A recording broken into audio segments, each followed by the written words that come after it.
आज का हम लोग का पहला प्रश्न है, सूरज और विमल ने एक व्यवसाय शुरू किया। उन्होंने एक वर्ष में 8400 रुपये लाभ के रूप में कमाया। वर्ष के अंत में सूरज को लाभ के हिस्से के रूप में 4500 रुपये प्राप्त हुआ। सूरज और विमल द्वारा व्यवसाय में निवेश की गई राशि का अनुपात ज्ञात कीजिए। यानी दोनों ने जितना जितना राशि निवेश किया था उसका अनुपातिक मान निकालना है। तो बिजनेस में कौन कौन है? सूरज और विमल। सूरज और विमल कितना इन्वेस्ट कर रहा है, निवेश कर रहा है, कुछ पता नहीं है, लेकिन हम लोग को ये पता है कि टोटल लाभ 8400 रुपया हुआ था और इस लाभ में सूरज को 4500 रुपया दिया गया। यानी लाभ हम लोग ज्ञात कर सकते हैं। तो लाभ का मान हम लोग के पास एक्यूरेट है, तो जिसका है उसको लिखेंगे। सूरज को कितना लाभ मिला? 4500 रुपया लाभ में से दिया गया। टोटल कमाया, टोटल लाभ कितना हुआ? टोटल लाभ 8400, जिसमें 4500 रुपया सूरज को मिला। तो 4500 रुपया सूरज को मिला, तो बाकी जो बचेगा वो किसको मिलेगा? 3900 रुपया मिल जाएगा विमल को। क्यों? दो ही व्यक्ति यहाँ काम कर रहा है, अपना बिजनेस में पैसा लगा रहा है। टोटल लाभ 8400 में सूरज का हिस्सा 45, तो बाकी जो बचेगा वो विमल का हिस्सा। अब इसको हम लोग अनुपात में बदल लेंगे। 00 से 00 गया, 15 तिया 45, 13 तिया 39, यानी 3 से दोनों को काटेंगे तो 15:13 के अनुपात में हम लोग का मान आएगा। लेकिन ये 15:13 किसका मान है? लाभ का अनुपातिक मान। किसका? लाभ का। निकालना है किसका हम लोग को? निवेश का अनुपात ज्ञात करना है। तो हम लोग का निवेश का भी अनुपात का मान यही हो जाएगा 15:13। क्यों? जब समय समान होता है तो जो लाभ का अनुपातिक मान होता है वही निवेश का भी अनुपातिक मान हो जाता है। या फिर ऐसे कहें कि जो निवेश का अनुपातिक मान रहेगा वही लाभ का भी अनुपातिक मान हो जाएगा।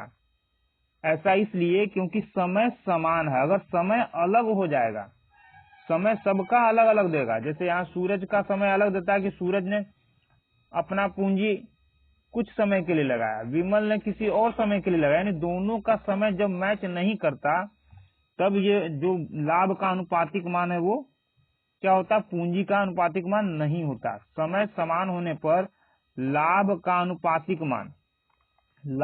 अनुपातिक मान निवेश यानी इन्वेस्टमेंट के अनुपातिक मान के बराबर होता है। कब? समय समान होने पर। तो यहाँ समय समान था, यानी दोनों ने अपना धन एक वर्ष के लिए बिजनेस में लगाया रहा, इसलिए लाभ का जो अनुपातिक मान आया यही इसका निवेश का भी अनुपातिक मान हो जाएगा। तो हम लोग का आंसर क्या होगा? 15:13। ऑप्शन नंबर सी हम लोग का आंसर हो जाएगा। हम लोग का अगला प्रश्न है, ए, बी और सी एक व्यापार में साझेदार हैं जिसकी कुल पूंजी 33,000 है। यानी ए, बी, सी तीनों ने मिलकर टोटल 33,000 रुपया लगाया। यानी इसी 33,000 में ए का पूंजी, बी का पूंजी और सी का पूंजी भी है। उन्हें एक वर्ष के अंत में 15,000 रुपए का लाभ हुआ, जिसे उनकी पूंजी के अनुपात में विभाजित किया गया। यानी जिस अनुपात में पूंजी लगाया गया था उसी अनुपात में इसको बांट लिया जाएगा। बोल रहा है लाभ के हिस्से के तौर पर ए को 4500 रुपया मिलता है और बी को 5500 रुपया मिलता है। तो सी की पूंजी याद कीजिए, यानी सी ने कितना पूंजी अपना लगाया था, यानी इस 33,000 में सी का कितना हिस्सा है यही ज्ञात करना है। तो हम लोग के पास एक्यूरेट क्या दे रहा है? सभी का हम लोग निकाल सकते हैं क्या? लाभ निकाल सकते हैं। ए का लाभ ये दे ही रहा है, बी का दे ही रहा है, और सी का लाभ निकाल लेंगे हम लोग। कैसे निकालेंगे? सबसे पहले लिखेंगे ए, बी, सी, क्योंकि यही तीनों बिजनेस में है। लाभ यानी प्रॉफिट। ए को कितना मिला? 4500 रुपया। बी को कितना मिलता है? 5500 रुपया। और सी को कितना मिलता है ये निकाल लेंगे। टोटल लाभ कितना? 15,000। टोटल लाभ 15,000 15,000 में ए को मिला इतना, बी को मिला इतना, तो 4, 5, 9, 1, 10, यानी 10,000 का बंटवारा हो गया। तो बचा कितना? 5,000 और बचा। तो 3 व्यक्ति थे A B C, A B को मिल गया है, तो बाकी जो 5,000 बचा हुआ वो सी को मिलेगा लाभ के रूप में। यानी ए बी और सी का लाभ का एक्यूरेट मान हम लोग के पास आ गया। इसको हम लोग अनुपात में बदल लेंगे। तो 00, 00, 00 सब में कट गया। अब 5 से काट लेते हैं। 5 9 45, 11 5 55, 10 5 50, 9 11 10, यानी लाभ का अनुपातिक मान कितना आ गया? 9 11 10। लेकिन हम लोग को तो बांटना है, क्या निकालना है? पूंजी। बोला सी की पूंजी ज्ञात कीजिए। तो पूंजी निकालने के लिए पूंजी का अनुपातिक मान होना चाहिए, जबकि ये क्या है? 9 11 10 लाभ का अनुपातिक मान है। तो अब हम लोग देखेंगे कि क्या पूरे प्रश्न में कहीं भी ए बी सी के टाइमिंग का बात किया गया है, यानी इसके समय का बात कहीं कुछ नहीं किया गया। बस सीधे यहाँ बोला गया है कि उन्हें वर्ष के अंत में इतना लाभ हुआ। यानी हम लोग कह सकते हैं कि ए बी सी तीनों ने अपना पूंजी 1 वर्ष तक बिजनेस में लगाया, तब जाकर के 15,000 का लाभ हुआ। यानी समय समान है। जब समय समान होता है तो लाभ का अनुपातिक मान ही पूंजी का अनुपातिक मान, यानी इन्वेस्ट का अनुपातिक मान हो जाएगा। यानी हम लोग कह सकते हैं कि इन्वेस्ट का अनुपातिक मान 9 11 10 हो गया। ये हो गया अनुपातिक मान। तो टोटल कितना आ जाएगा? जोड़ेंगे, टोटल आ जाएगा 30। यानी टोटल पूंजी कितना हो गया अनुपात में? 30। लेकिन ये बोल रहा है कि टोटल पूंजी कितना था? 33,000। तो कह सकते हैं 30 का मान 33,000। काट लेंगे 0 से, ये 000, 0 से 0 गया, 3 एकम 3, 11 तिया 33। 1 का मान कितना आ गया? 1 का मान आ गया हम लोग का 1100। क्या बोल रहा है? सी की पूंजी ज्ञात कीजिए। तो सी का अनुपातिक मान कितना है पूंजी का? 10। सी का अनुपातिक मान 10 है, तो 10 का जो मान आएगा आंसर होगा। तो 1 का मान 1100, तो 10 का मान कितना है? 1100 से गुना कर देंगे तो हो जाएगा 1 1 2 3, यानी 10 में 1100 से गुना किया, आ गया हम लोग का 11,000। यानी कि सी की पूंजी कितनी थी? सी के द्वारा निवेश किया गया पूंजी 11,000 रुपया था। तो हम लोग का आंसर हो जाएगा 13,000, 12,000, 14,000। नहीं है तो हम लोग का आंसर 10 को 11 कर लेंगे, क्योंकि 11 ही आएगा। ये गलत ऑप्शन हो गया है। तो हम लोग का आंसर हो जाएगा सी के द्वारा निवेश की गई पूंजी 11,000 रुपया। हम लोग का अगला प्रश्न है, ए 28,000 का निवेश कर व्यापार शुरू करता है, बी इसी व्यापार में 5 माह बाद शामिल होता है, उसके अगले 2 महीने बाद सी भी शामिल होता है। यदि 1 साल बाद लाभ का अनुपात इतना है, समय पर ध्यान देना है, कितने साल? 1 साल बाद कितना? 1 साल, यानी 1 साल से ज्यादा पूंजी नहीं लगाकर रखता कोई। 1 साल में लाभ का बंटवारा हो जाता है, यानी टोटल समय जो है वो 1 साल ही है। तो बी और सी द्वारा निवेश की गई राशि ज्ञात कीजिए। ठीक है, तो कौन कौन बिजनेस में शामिल था? ए बी सी लिखेंगे, ए बी और सी। इन्वेस्ट, यानी ए ने कितना किया? 28,000 रुपया निवेश किया। ए ने 28,000 किया। बी ने कितना किया? सी ने कितना किया? कहीं नहीं दे रहा है, यानी कि बी का X मान लेंगे और सी का Y मान लिए। अब टाइम, यानी समय कितना है? तो बोल रहा है कि बी 5 माह बाद, कब? ए के आने के 5 महीने बाद बी आता है। तो सबसे पहले हम लोग याद करेंगे कि ए कितने समय तक अपना पूंजी लगाता है। तो पूरा लाभ का जो बंटवारा होता है 1 साल के बाद होता है। लाभ का बंटवारा 1 साल के बाद हुआ। और ए के समय का, जिस तरह से बी के समय का यहाँ बात कर रहा है कि बी 5 महीने बाद आता है, सी 2 महीने बाद आता है, उसी तरह से ए का कहीं टाइम नहीं दे रहा है, यानी कि ए पूरे 1 साल तक अपना पूंजी लगा करके रखता है, यानी ए ने पूरे 1 साल तक अपना पूंजी लगाया, यानी ए का समय क्या हो जाएगा 12 महीना। क्यों दे रहा है 1 साल, लेकिन 1 साल को 12 महीना इसलिए लिखे क्योंकि यहाँ बी और सी का जो बात हो रहा है वो महीने में हो रहा है, इसलिए टोटल समय को क्या करेंगे हम लोग महीने में ही बदल लेंगे।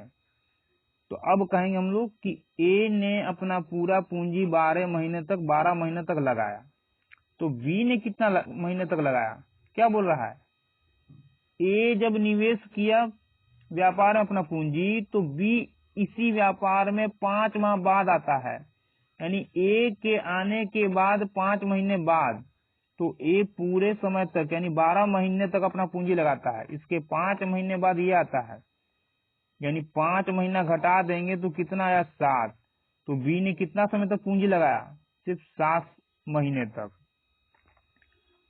यहाँ बोला उसके अगले महीने, उसके मतलब यानी बी के आने के बाद, बी के आने के 2 महीने बाद सी आता है, उसके अगले 2 महीने, उसके मतलब बी के अगले 2 महीने के बाद सी भी आता है, तो बी कितने समय तक लगाता है 7 महीने तक पूंजी लगाता है, और इसके 2 महीने बाद सी आता है, यानी 2 महीना घटा देंगे तो 5 आ गया, यानी सी ने कितने समय तक पूंजी लगाया 5 महीने तक।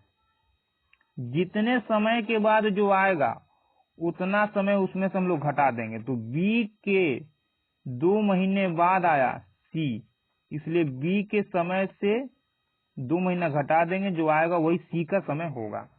ये तो हो गया हम लोग का, लेकिन यहाँ अनुपात हम लोग निकालेंगे नहीं, ये खुद बोल रहा है कि अनुपात कितना हो जाता है, लाभ का अनुपात 4:2:3 हो जाता है, 4:2:3 हो जाता है लाभ का अनुपात, यानी अनुपातिक मान ये खुद दे रहा है।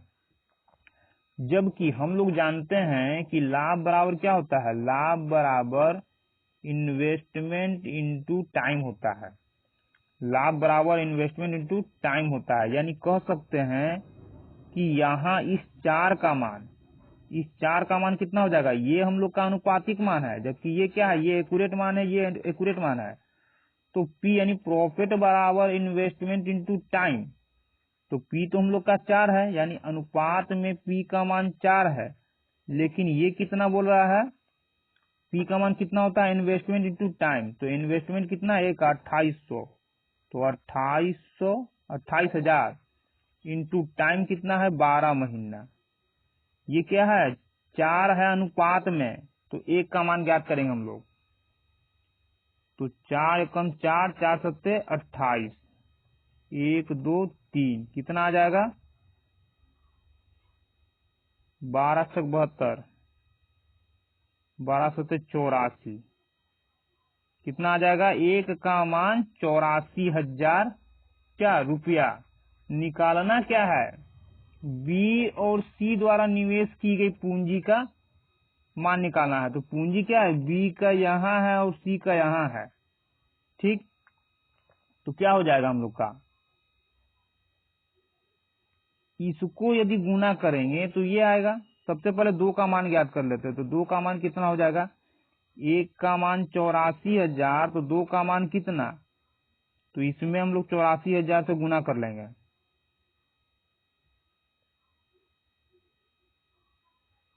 84,000, 1 2 3, 1 2 3 गुना करेंगे, 4 दूना 8, 8 दूना 16। अब इसको फिलहाल के लिए हम लोग यहाँ से हटा देते हैं, तो x के मान के लिए यानी लाभ बराबर क्या हो जाएगा, प्रॉफिट यानी 2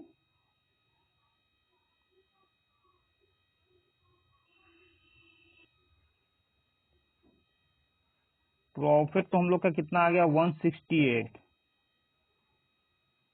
168,000, तो लिख देंगे यहाँ हम लोग, यानी कि इसका मान, तो 7 into X is equal to हो जाएगा 168,000, इसको हम लोग पहले लिख लिए हैं ताकि एक्स का मान निकालने में आसानी हो।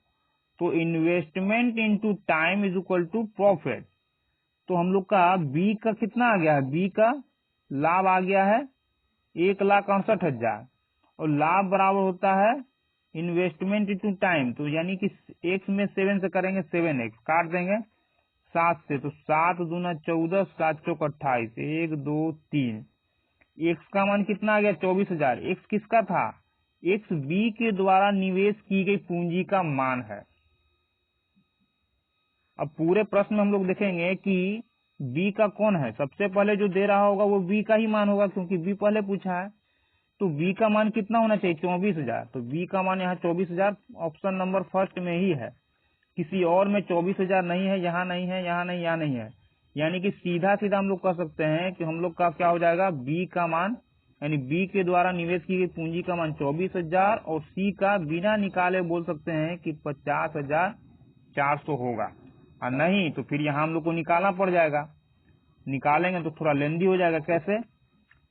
यहाँ b का c का कितना हो जाएगा, c का हो जाएगा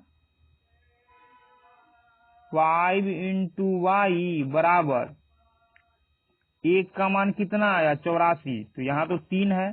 तो लाभ बराबर क्या होता है investment into time is equal to लाभ, और लाभ बराबर कितना हो जाएगा 3 का मान, तो 3 इंटू अनुपात में है 1 का मान कितना है 84,000, तो 84,000 यानी यहाँ हम लोग निकालेंगे तो टाइम हम लोग का जाएगा 5 एकम 5 3 8 5 6 30 5 8 40, गुना कर देंगे 0 से 0 8 3 के 24 के 4 2 16 से 48 2 50। वाई का मान आ गया कितना 50,400। यानी इतना निकालने का जरूरत नहीं था, हम लोग सिर्फ यही निकाल करके अपना चेक कर लेंगे, नहीं तो इसमें निकालेंगे टाइम जाएगा। तो हम लोग का आंसर हो जाएगा ऑप्शन नंबर ए। हम लोग का अगला प्रश्न है ए बी और सी कोई व्यवसाय शुरू करते हैं। वे क्रमशः 6 महीने 12 महीने 14 महीने के लिए साझेदारी करते हैं। यदि उनके लाभों का अनुपातिक मान इतना है तो उनके संबंधित निवेशों का अनुपातिक मान कितना होगा। निवेश का अनुपातिक मान कितना होगा ये हम लोग को बताना है। तो कौन कौन है A B C, A B और सी। निवेश का अनुपातिक मान पूछ रहा है, जबकि यहाँ हम लोग देख रहे हैं कि समय दे रहा है और लाभ का अनुपातिक मान दे रहा है। तो सबसे पहले हम लोग फॉर्मूला पर अपना ध्यान देंगे कि लाभ बराबर होता क्या है इन्वेस्टमेंट इनटू टाइम। क्या होता है लाभ बराबर इन्वेस्टमेंट इनटू टाइम, यानी निवेशित पूंजी इनटू समय। पूछ रहा है कि निवेश का अनुपातिक मान ज्ञात कीजिए, यानी निवेश यानी इन्वेस्टमेंट ज्ञात करना है। तो इस टी को यहां से हटाएंगे तो यहां आ जाएगा, यानी कह सकते हैं कि पूंजी बराबर क्या होता है लाभ बटा समय। इसलिए हम लोग क्या करेंगे पहले लाभ को ही लिखेंगे। तो लाभ कितना है 5 4 7, कितना है 5 4 7, तो 5 4 7। समय नीचे है तो हम लोग समय को ही यहाँ नीचे लिख लेंगे। 6 महीना 12 महीना 14 महीना 6 12 14, क्या करेंगे इसको हम लोग काट लेंगे। तो 2 3 6 2 6 12 2 7 14 लिख देंगे। इन्वेस्टमेंट बराबर प्रॉफिट बाई समय, यानी कि 5/3 5/3 4/6 और 7/7। क्यों? क्योंकि पूंजी बराबर होता है लाभ बटा समय, तो लाभ बटा में समय। अब इसको हम लोग सही तरीके से बना लेंगे। तो क्या कर लेंगे यहाँ 7 से 7 गया 1 1, 2 दूना 4 2 3 6। अब क्या करेंगे सबसे पहले नीचे वाले का एलसीएम ज्ञात करेंगे। तो 3 3 1 का एलसीएम आएगा 3। 3 से 3 को काटेंगे एक बार में जाएगा, यानी 5 में 1 से गुना करेंगे कितना आ जाएगा 5। 3 से 3 को भाग देंगे एक बार में जाएगा, यानी कि 2 में 1 से गुना करेंगे 2 आ जाएगा। 1 से 3 को 3 बार में भाग जाएगा और वही 3 इसमें गुना हो जाएगा तो 3 आ जाएगा। अब क्या करना है, नीचे वाले को छोड़ देना, नीचे से कोई मतलब हम लोग को नहीं, हम लोग का मेन अनुपात जो है यही है, यानी कि संबंधित निवेश का अनुपातिक मान कितना आ जाएगा, 5:2:3 के अनुपात में। तो हम लोग का आंसर होगा ऑप्शन नंबर सी, 5:2:3 के अनुपात में। हम लोग का अगला प्रश्न है, पी और क्यू 1400 रुपया 1800 रुपया के निवेश के साथ एक साझेदारी में प्रवेश करते हैं। वे लाभ के आधे हिस्से को व्यवसाय के संचालन के लिए रखते हैं और शेष हिस्से को अपने निवेश के अनुपात में बांट लेते हैं। यदि लाभ में उनके हिस्से का अंतर इतना है तो कुल लाभ ज्ञात कीजिए। क्या बोल रहा है, वे लाभ के हिस्से को, लाभ के आधे हिस्से को व्यवसाय के संचालन के लिए रखते हैं। कहने का मतलब यह है कि जितना टोटल लाभ हुआ उसका आधा हिस्सा पुनः पूंजी में लगा दिया, आधा हिस्सा पूंजी लगा दिया किसमें, बिजनेस में, तो आधा हिस्सा का बंटवारा किया, यानी बंटवारा जो हो रहा है वो लाभ का आधे भाग का हो रहा है। इतना हम लोग जानेंगे। तो सबसे पहले लिखेंगे पी और क्यू, यही दो व्यक्ति है, कितना कितना निवेश कर रहा है, इन्वेस्टमेंट इसका है 1400 और इसका है 1800 रुपया। ठीक, अब समय क्या है, तो समय कहीं अलग नहीं दे रहा है, इसलिए समय को हम लोग नहीं लिखेंगे, इसी को अनुपात में बदलेंगे। पूरे प्रश्न में कहीं समय का ऐसा नहीं कुछ बोला है कि पी कितने समय के लिए, क्यू कितने समय के लिए, यानी कि सभी का समय क्या है, बराबर है, समय बराबर है, सीधे इसी को अनुपात में बदलेंगे। 7 दूना 14, 9 दूना 18। अब ये क्या आया, ये अभी आया इन्वेस्टमेंट, यानी पूंजी का अनुपातिक मान, पूंजी का अनुपातिक मान, जबकि ये क्या दे रहा है, लाभ का अंतर। यदि लाभ में उनके हिस्से का अंतर इतना है, यानी पी और क्यू के लाभ का अंतर 47 दे रहा है, जबकि 7 और 9 जो आया ये पूंजी का अनुपातिक मान है। तो पूंजी का अनुपातिक मान जब समय समान है तो यही क्या हो जाएगा, हम लोग का लाभ का भी अनुपातिक मान 7 और 9 ही हो जाएगा। अंतर कितना आ जाएगा, 7 दूनी 9, जबकि ये बोल रहा है कि अंतर कितना है, 47। तो 2 का मान 47, तो 1 का मान कितना, 2 से इसको भाग देंगे तो एक बार में कट जाएगा, लेकिन 2 से ये जाएगा नहीं, तो कह सकते हैं कि 1 का मान 47/2 आया। 2 से तो यहाँ भाग दिए तो 2 एकम 2 कट गया, लेकिन 2 से यहाँ भाग दे, क्योंकि 2 से इसमें भाग दिए हैं तो यहाँ भी भाग देना ही है, और यहाँ भाग देंगे तो जाएगा नहीं, इसलिए बटा में ये दिखेगा, यानी कह सकते हैं 1 का मान 47/2। तो लाभ हो कितना गया, तो लाभ का अनुपातिक मान 7 और 9 है, तो 9 7 16। टोटल लाभ कितना, टोटल मतलब कौन, पूरा लाभ नहीं, क्योंकि जो लाभ का बंटवारा हुआ वह आधे हिस्से का ही बंटवारा हुआ। क्या बोला, वे लाभ के आधे हिस्से को व्यवसाय के संचालन के लिए रखते हैं और शेष हिस्से को अपने निवेश के अनुपात में बांटते हैं, यानी लाभ का आधा हिस्सा ही बांटा गया, यानी कि जिस 16 का जो मान आएगा एक्यूरेट, वो किसका मान आएगा, लाभ का आधा होगा, क्योंकि ये जो हम लोग निकाल रहे हैं वो लाभ का मान निकाल रहे हैं, तो लाभ का आधा ही मान निकाला जाएगा, क्योंकि बांटा ही गया था आधा। तो 16 का मान निकालने के लिए क्या करेंगे, 1 का मान 47/2, तो 16 का मान कितना, 1 के मान से इसमें गुना कर देंगे तो कितना आ जाएगा, 2 8 16, तो गुना करेंगे तो 7 8 56 के 6, 5 8 चौक 32, 5 37, 376 रुपया क्या हुआ, लाभ का आधा हिस्सा है। ये लाभ का क्या है, लाभ का आधा हिस्सा, यानी 376 रुपए को पी और क्यू में बांटा गया, और कितना बांटा गया था, आधा हिस्सा। तो टोटल कितना लाभ हुआ, तो टोटल लाभ के लिए आधा का मान ये है, तो पूरा मान कितना हो जाएगा, 2 से गुना कर देंगे, 6 दूना 12 का 2 हाथ में 1, 7 दूना 14, 15 3 दूना 6 1 7, यानी टोटल लाभ 752 रुपया हुआ था। या फिर हम लोग ऐसे कह सकते हैं कि लाभ का आधा हिस्सा ये है, यानी कि प्रॉफिट का आधा हिस्सा बराबर 376, तो पूरा प्रॉफिट कितना, तो 2 को यहाँ लाएंगे हम लोग का 752 आ जाएगा और यही टोटल लाभ कहलाएगा। तो हम लोग का आंसर हो जाएगा ऑप्शन नंबर ए 752 रुपया।